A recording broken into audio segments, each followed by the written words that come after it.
안녕하세요 여러분. 18차시 학습노트 수업하도록 하겠습니다. 이번 시간부터는 지방자치에 대해서 배워보도록 할 거예요. 먼저 지방자치의 의미와 의의에 대해서 알아보도록 하겠습니다. 지방자치는 말 그대로 지역의 주민이 지역의 사무를 자율적으로 처리하는 것을 말합니다. 네, 이것이 지방자치인데요.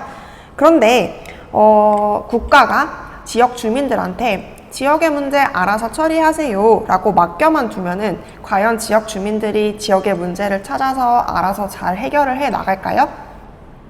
저는 아니라고 봅니다. 왜냐하면 대부분의 사람들은 다들 자신의 생계를 걱정하기에 바빠요. 그래서 그냥 아무런 조치를 취하지 않고 지역 주민들한테 맡겨만 두면은 지역의 문제가 제대로 해결되지 않을 것입니다. 그래서 지방자치 역시 주민들이 자신들의 대표를 뽑아서 그 대표로 하여금 주도적으로 일을 처리하게 하는데요.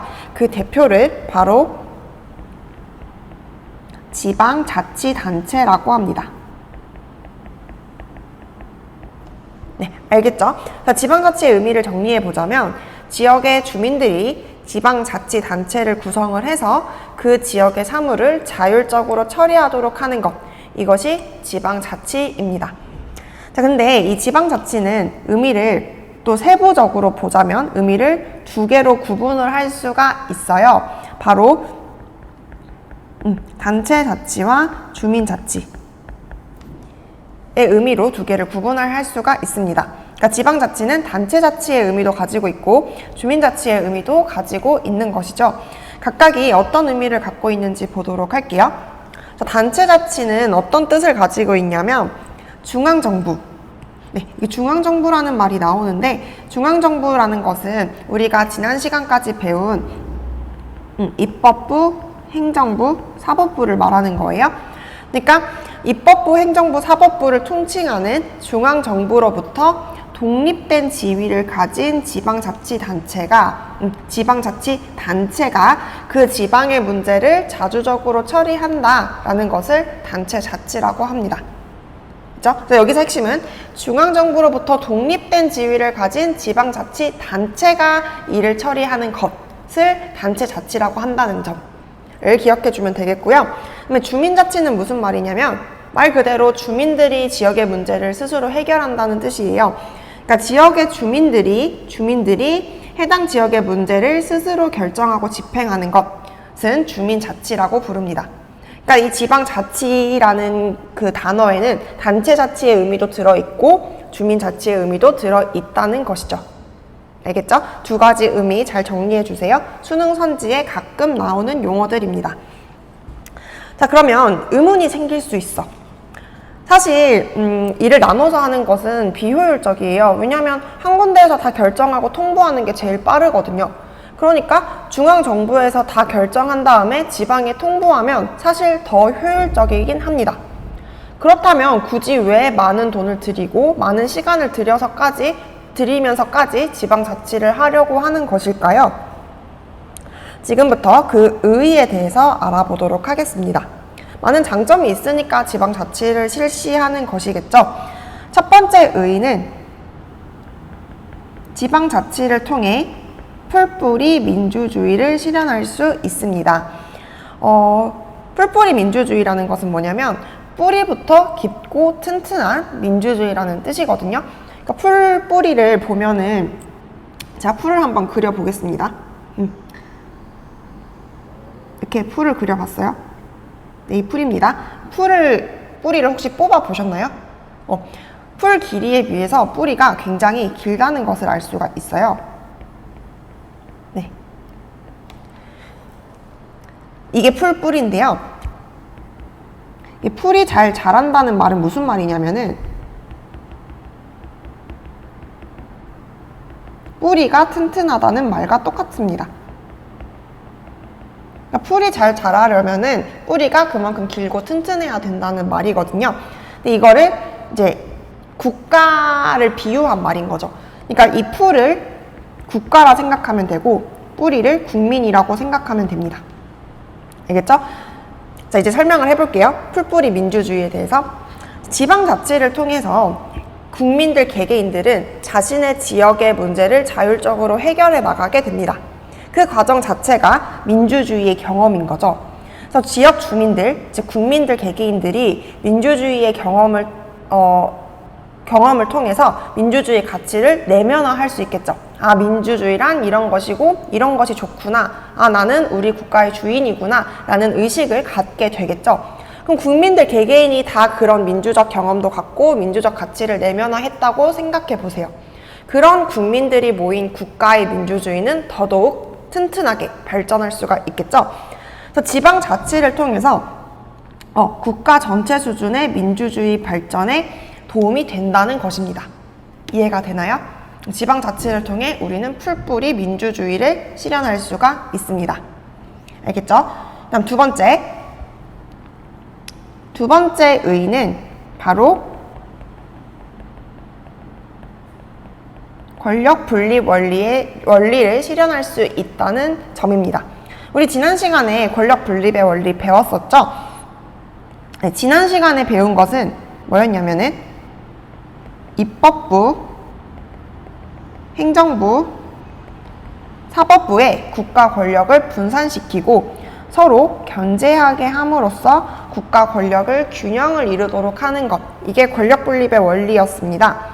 근데 지난 시간에 배운 것은 수평적 권력 분립이에요. 여러분도 필기해 주세요. 수평적 권력 분립입니다.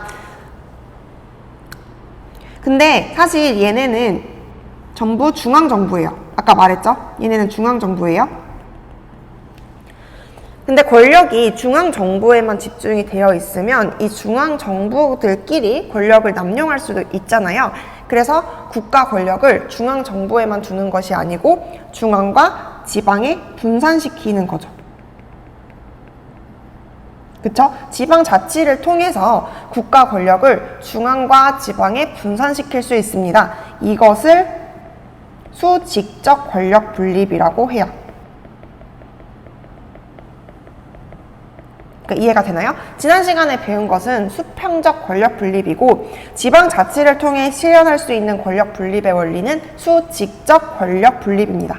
알겠죠? 그래서 지방자치를 통해 정치 권력이 중앙정부에 지나치게 집중되는 것을 막고 이를 각 지방에 분산해서 수직적 권력 분립을 실현할 수 있다. 이것이 지방자치의 두 번째 의의입니다. 이해가 되죠? 자, 그 다음 세 번째, 지방자치를 하면 좋은 점 세 번째는 뭐냐면 지역 문제를 효율적으로 해결할 수 있습니다. 사실 우리 지역의 문제를 제일 잘 알고 있는 사람들은 우리 지역 주민들이에요. 그쵸? 국가에서, 우리 지역에 대해서 잘 모르는 중앙정부에서 우리 지역의 문제를 해결하려면 아마 조사해야 될 게 굉장히 많을 거예요. 왜냐면 하나도 아무것도 모르니까. 그쵸?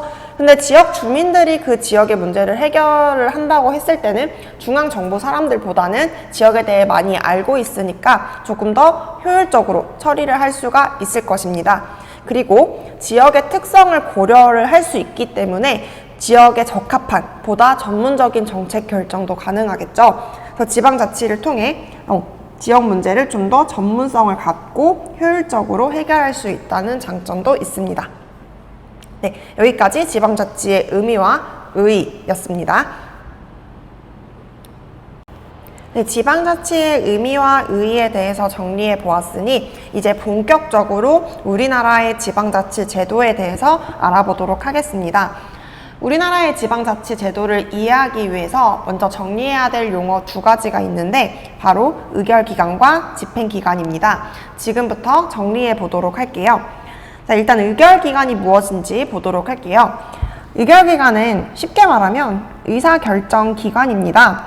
그러니까 의결기관이라는 것은 어떤 단체의 의사를 결정하는 기관이라는 것이죠. 근데 우리나라 법을 보면은 중앙정부의 의결기관은 국회다라고 되어 있습니다. 그러니까 국회가 우리나라의 의사를 결정하는 기관이라는 것이죠.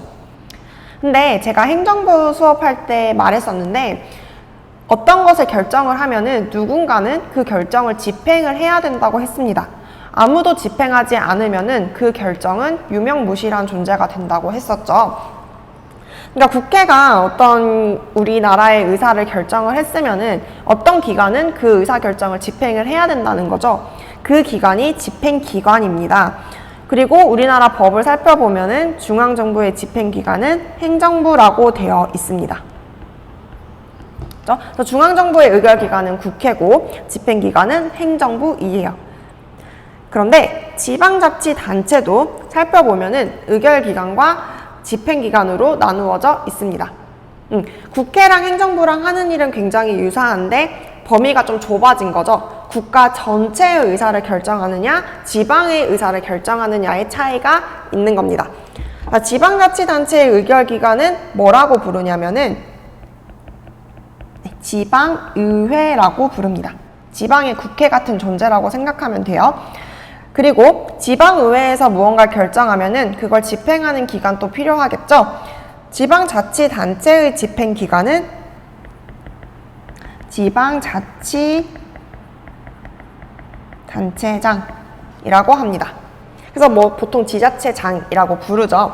네, 지방자치단체장이 지방의회에서 결정한 것을 집행을 하는 역할을 합니다.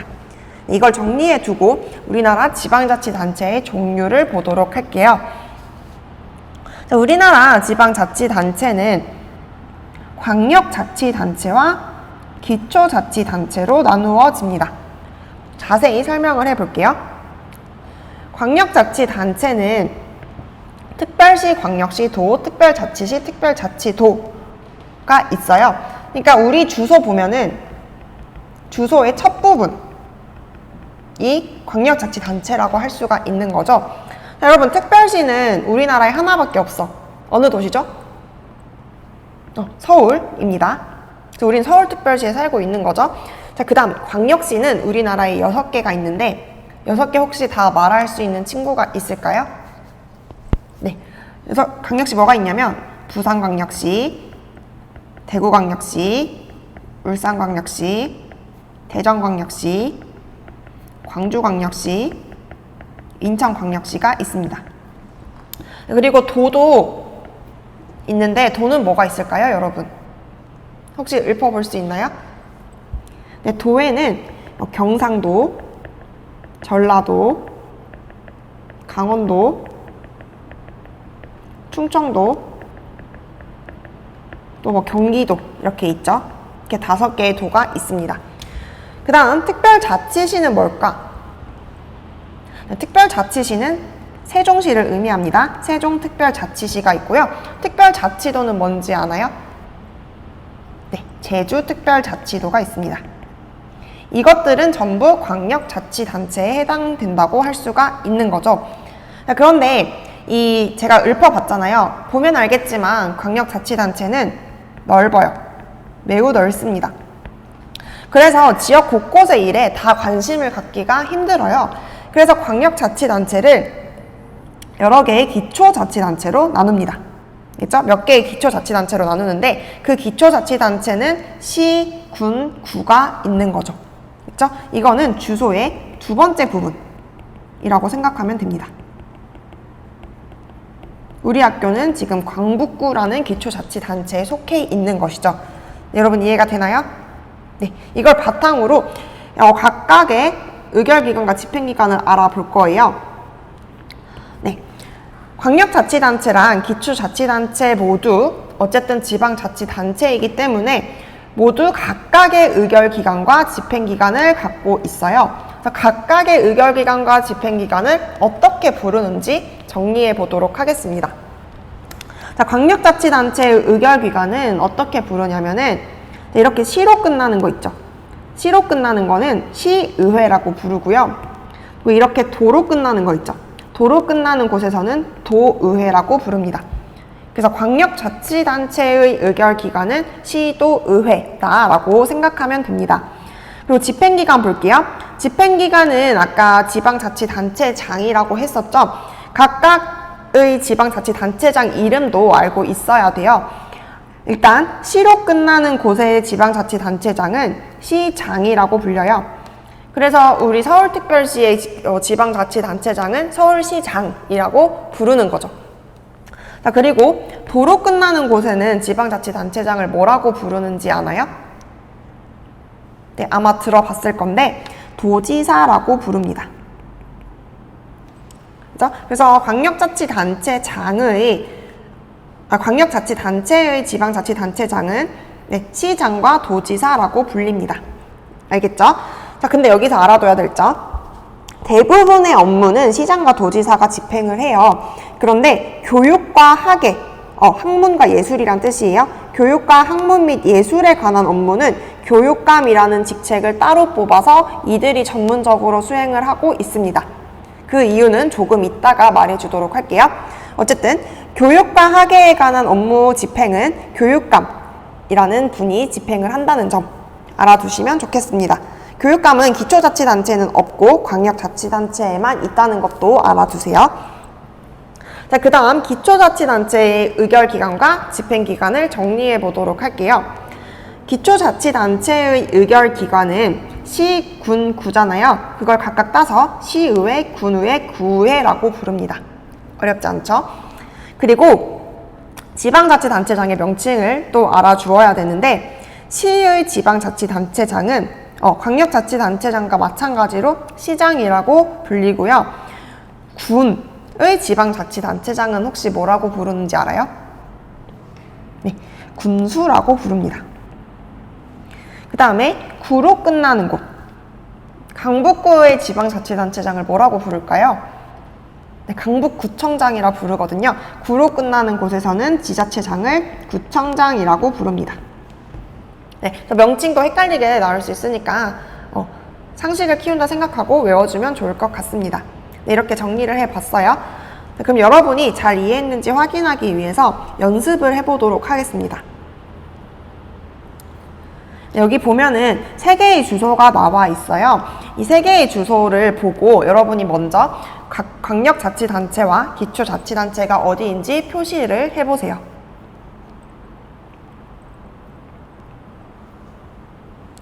네, 다 표시를 해봤나요? 제가 한번 답을 맞춰보도록 하겠습니다. 저는 광역자치단체는 파란색으로 동그라미를 하고 기초자치단체는 빨간색으로 표시를 해보도록 하겠습니다. 참고로 2번 주소는 제 고향이에요. 네, 저는 부산에서 왔습니다. 자, 표시를 해볼게요. 광역자치단체는 서울특별시, 부산광역시, 경기도가 되겠죠. 자, 그 다음에 기초자치단체는 강북구, 기장군, 고양시가 되겠죠. 네, 제가 아까 말했죠. 주소의 맨 첫 부분이 광역자치단체고 주소의 2번째 부분이 기초자치단체라고 말했습니다. 그 뒤에 거는 생각도 하지 마세요. 그래서 많은 친구들이 이 덕양구 이 부분을 헷갈려 해요. 여기도 구가 들어가 있는데 이거 기초자치단체 아니냐요? 라고 의문을 가지는 친구들이 많았어요. 근데 이 부분부터는 자치단체가 아니고 그냥 행정구역의 명칭입니다. 네, 그래서 조심하세요. 2번째까지만 고려하고 3번째부터는 지자체가 아니라고 생각하면 된다고 했습니다. 이 덕양구 부분은 자치단체가 아니고 그냥 행정구역의 명칭이에요. 알겠죠? 자, 그러면 조금 더 심화된 연습을 해보도록 할게요. 서울특별시 강북구 삼양로 19길 이거 삼각산 고등학교 주소인데 어쨌든 이 근처에 사는 지역 주민들은 어떤 의결기관과 집행기관을 갖고 있는지 적어보도록 하겠습니다. 여러분도 필기해 주세요. 네, 우리 학교 일대에 살고 있는 주민들은 어떤 광역자치단체를 가지고 있죠? 네, 여러분이 표시했죠? 서울특별시라는 광역자치단체를 갖고 있습니다. 그리고 어떤 기초자치단체를 갖고 있죠? 네, 강북구라는 기초자치단체를 가지고 속해 있죠. 강북구에 속해 있습니다. 그리고 아까 말했듯이 광역자치단체랑 기초자치단체는 각각 의결기관과 집행기관을 가지고 있다고 했습니다. 서울특별시의 의결기관은 뭐라고 불리죠? 네, 서울시의회로 불리겠죠. 그리고 서울특별시의 집행기관은 뭐라고 불리죠? 네, 아까 했었죠? 서울시장이라고 불립니다. 그 다음에 강북구의 의결 기관은 뭐라고 부를까요? 네, 강북구 의회라고 불립니다. 그리고 강북구의 지방자치단체장 집행기관은 뭐라고 불릴까요? 네, 강북구청장이라고 불리겠죠. 그래서 이 삼각산 고등학교 일대에 사는 주민들은 서울시의회, 서울시장, 강북구의회, 강북구청장을 가지고 있다라고 생각하면 됩니다. 이제 제대로 이해가 됐죠? 네, 질문 있으면 Q&A 방에 올려주세요. 네, 지금부터는 우리나라 지방자치단체 중에 지방의회와 지방자치단체장과 교육감이 가지고 있는 권한에 대해서 알아보도록 하겠습니다. 이거 그렇게 어렵게 생각할 필요가 없고 이 국회와 행정부랑 되게 유사해요. 그래서 국회랑 행정부를 떠올리면서 공부하면 쉽게 이해할 수 있을 것 같아요. 그래서 앞부분을 열심히 공부한 친구들은 이 부분도 쉽게 넘어갈 수 있을 것 같습니다. 먼저 지방의회의 권한에 대해서 보도록 할게요. 지방의회, 지방자치단체장, 교육감 모두 우리가 뽑는 사람들이거든요. 우리의 대표니까. 지방의회는 어떻게 선출이 되냐면은 여러분 국회의원 종류가 두 가지가 있었던 거 기억나나요? 누구가 있었죠? 지역구 국회의원과 비례대표 국회의원 이렇게 두 가지 종류가 있었죠. 지방의회도 마찬가지입니다. 지방의회도 지역구 의원과 비례대표 의원으로 나누어져 있습니다. 그래서 우리가 선거할 때 지방선거라고 해서 선거를 할 때 광역의회와 기초의회 모두 지역구 의원, 비례대표 의원, 그리고 지역구 의원, 비례대표 의원을 뽑습니다. 그렇죠? 그래서 광역의회도 지역구 의원과 비례대표 의원으로 구성이 되어 있고 기초의회도 지역구 의원과 비례대표 의원으로 구성이 되어 있어요. 국회랑 매우 유사하죠? 미니 국회라고 생각하면 됩니다. 자, 그럼 이제 성격을 볼게요. 국회가 국민의 대표 기관이었잖아요. 지방의회는 주민의 대표 기관입니다. 그리고 아까 말했듯이 지방의회는 지역 최고의 의결 기관입니다. 그리고 국회가 행정부를 견제하고 감시했었잖아요. 마찬가지로 지방의회는 지방자치단체장, 즉 집행기관을 견제하고 감시합니다. 쉽죠? 그리고 이제 어떤 권한을 갖고 있는지 볼게요. 자, 여러분 복습 하나 하겠습니다. 법의 종류 5개 있었죠? 한번 쭉 읊어볼래요? 네, 헌법, 법률, 명령, 조례, 규칙이 있었죠? 우리 이 중에서 명령까지 배웠어. 헌법, 법률, 명령은 다 정리가 됐죠? 이제 나머지 2개를 배울 거예요. 지방의회는 이 중에서 조례를 제정하고 개정합니다. 그러니까 조례는 지방의 법이라고 생각하면 돼요. 근데 조례가 4순위죠. 법률이랑 명령 밑에 있죠. 그러니까 법률과 명령의 범위 안에서 조례를 제정하고 개정해야 됩니다. 자, 그 다음 2번째 권한. 국회랑 행정부 다시 떠올려 볼게요. 행정부가 예산을 작성을 하면은 국회가 그 예산을 검토하고 확정하는 역할을 한다고 했었죠. 지방의회도 마찬가지입니다. 지방자치단체장이 예산을 짜오면은 지방의회가 그 예산을 검토한 다음에 확정을 해요. 그리고 국회가 결산 심사권을 갖고 있었죠. 지방의회도 마찬가지로 결산을 심사하고 승인해 줍니다. 자, 그 다음 국회가 국정감사와 국정조사 권한이 있었죠. 지방의회도 마찬가지로 지방행정사무에 대한 감사와 조사 권한을 갖고 있습니다. 네, 국회를 떠올리면 쉽게 이해할 수가 있겠죠. 자, 그 다음 지방자치단체장 보도록 할게요. 지방자치단체장은 대통령이랑 유사하다고 생각하면 됩니다. 대통령도 국민이 직접 선거를 해서 뽑듯이 지방자치단체장도 주민들이 직접 선거를 해서 뽑습니다. 대통령이랑 차이점이 있다면 대통령은 임기가 5년이고 지자체장은 임기가 4년이라는 점, 이 차이가 있겠네요. 자, 성격. 지방자치단체장은 아까도 했듯이 지방자치단체를 대표하는 집행기관입니다. 그리고 권한을 보도록 할게요. 대통령이랑 유사하다고 했죠. 지방자치단체를 집행기관을 이끄는 역할을 하는 거예요. 그러니까 구청을 이끌고 시청을 이끄는 역할을 하는 거죠. 그래서 행정사무를 총괄하고 소속 직원을 임명 또는 파면하고요. 지휘 감독을 합니다. 그리고 집행기관이니까 당연히 정책을 집행을 할 것이고요. 대통령이 국회가 법률안을 만들면 거부할 수 있는 권한이 있었죠. 법률안 거부권이 있었고 또 대통령이 법률안을 제출할 수도 있었어요. 그쵸? 지방자치단체장도 마찬가지로 조례안을 제출하고 거부할 수 있습니다. 미니 대통령이죠. 그 다음 네 번째, 이제 마지막 규칙이 나옵니다. 법령과 조례의 범위 안에서 규칙을 제정하고 개정할 수가 있습니다. 근데 규칙이 맨 밑에 있는 가장 하위법이잖아요. 그러니까 위에 있는 법률, 명령, 조례를 벗어나서는 안 됩니다. 알겠죠? 네, 여기까지 정리를 해주시고요. 마지막 교육감 보도록 하겠습니다. 교육감은 기초자치단체에는 없고 광역자치단체만 있다고 했었죠. 광역자치단체에서 주민들이 직접 선거를 통해 뽑습니다. 현재 서울의 교육감은 조희연 교육감인 거죠. 교육감을 따로 둬서 교육에 관한 업무만 집행하게 하는 이유에는 교육의 자주성과 전문성을 확보하기 위해서입니다. 교육이 사실 굉장히 중요한 사업 중에 하나거든요. 근데 다른 업무랑 같이 진행을 하다 보면은 다른 이해관계에 얽혀서 학생들만을 위한 정책을 펼치기가 힘들 수가 있습니다.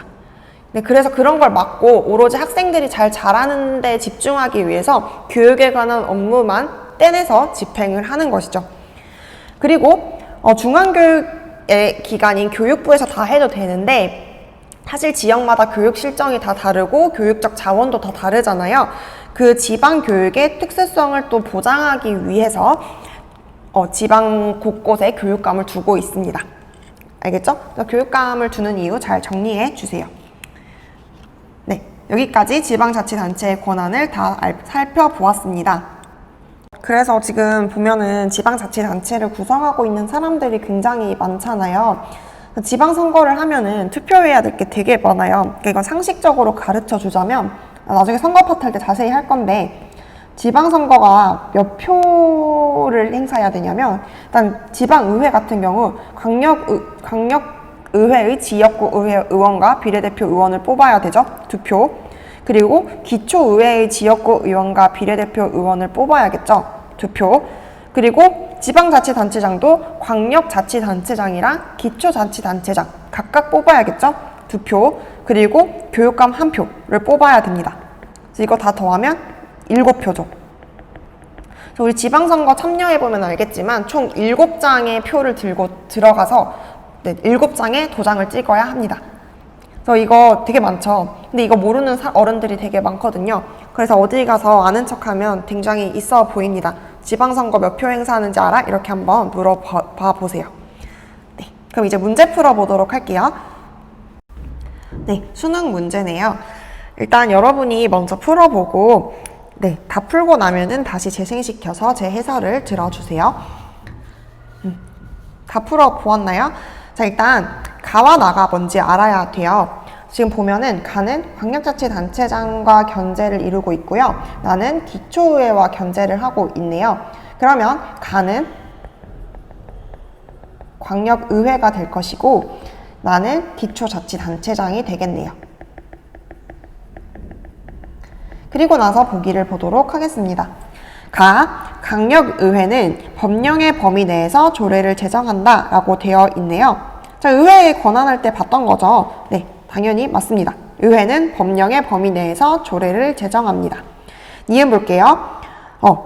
기초자치단체장은 기초의회를 해산할 수 있다 라고 되어 있네요. 이거 맞나요? 네, 이거 아닙니다. 전 이런 걸 가르쳐 준 적이 없어요. 우리나라는 의회 해산권이라는 게 존재하지 않습니다. 니은 틀렸어요. 디귿 보겠습니다. 기초자치단체장은 지방자치단체의 사무를 처리하는 집행기관이다 라고 되어 있네요. 네, 지방자치단체장은 집행기관이라고 했었죠. 디귿 맞습니다. 다음 리을 볼게요. 기업과 니은 모두 별도의 비례대표 선출을 위한 투표를 함께 실시한다 라고 되어 있네요. 네, 제가 맞다고 했죠. 광역의회와 기초의회 모두 지역구 의원과 비례대표 의원으로 구성되어 있다고 했습니다. 그래서 리을도 정답이에요. 그래서 정답은 4번이 되겠습니다. 네. 되게 많은 것을 한 번에 알려줬는데 그렇게 어려운 내용은 아니었죠. 한번 과제는 따로 안 내줄 테니 오늘 배운 거 쭉 복습을 해보고 모르는 거 있으면 질문방에 올려주세요. 오늘도 수고 정말 많았습니다.